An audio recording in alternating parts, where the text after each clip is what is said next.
કે જેમનું નામ લેતા જ આપણી અંદર એક પ્રકારનું જનૂન આવી જાય છે અને એક સાચા ભક્તની છબી આપણી સામે આવી જાય છે.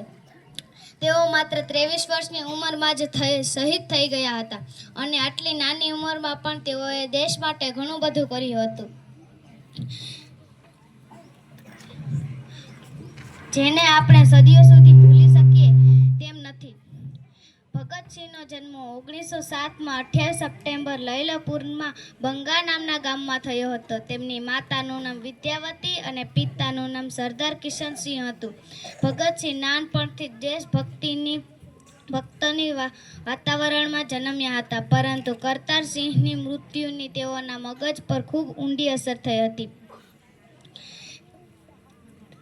તેમણે મનમાં નિશ્ચય કર્યો હતો કે ગમે તે થાય, પરંતુ તેઓ અંગ્રેજોને ભારતમાંથી ભગાવીને જપશે. તેના માટે તેઓ પોતાની કુરબાની આપવા માટે પણ તૈયાર થઈ ગયા હતા. ભગતસિંહ જેવા વીરોને કારણે આપણને આજે આઝાદી મળી હતી અને આજે તેવા જવાનોને કારણે આપણે આઝાદ છીએ અને આપણે શાંતિથી રહી શકીએ છીએ. આવા જવાનોને ધન્ય છે. તેમની જનતાઓને મારા નમસ્કાર છે. અસ્તુ. જય ભારત.